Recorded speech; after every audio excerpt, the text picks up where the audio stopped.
Dans l'évangile de Matthieu, chapitre 26, 14 à 27, 66, le Seigneur entre dans Jérusalem et est acclamé par ses disciples en tant que roi. Et en même temps, nous poursuivons avec le récit évangélique de sa passion. C'est pourquoi notre cœur sent le contraste poignant et éprouve dans une moindre mesure ce qu'a dû sentir Jésus dans son cœur en ce jour où il s'est réjoui avec ses amis et a pleuré sur Jérusalem. Il avait dit clairement à ses disciples, si quelqu'un veut marcher à ma suite, qu'il renonce à lui-même, qu'il prenne sa croix et qu'il me suive. Matthieu 16, 24. Il n'a jamais promis honneur et succès. Les évangiles sont clairs, il a toujours prévenu ses amis que sa route était celle-là et que la victoire finale passerait par la passion et la croix.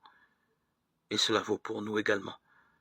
Pour suivre fidèlement Jésus, demandons la grâce de le faire, non pas par les paroles, mais dans les faits, et d'avoir la patience de supporter notre croix, de ne pas la rejeter, de ne pas la jeter, mais en regardant Jésus, de l'accepter, de la porter jour après jour.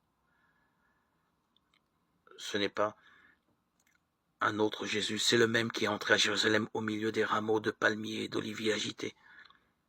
C'est le même qui a été cloué à la croix et est mort entre deux malfaiteurs. Nous n'avons pas un autre Seigneur en dehors de lui. Jésus, humble roi de justice, de miséricorde et de paix. Dieu Tout-Puissant, pour donner au genre humain un exemple d'humilité, tu as voulu que notre Sauveur prenne chair et qu'il subisse la croix.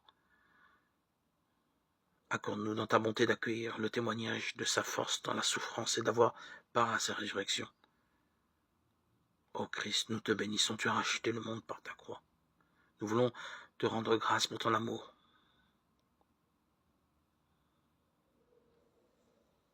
Loué soit le Seigneur.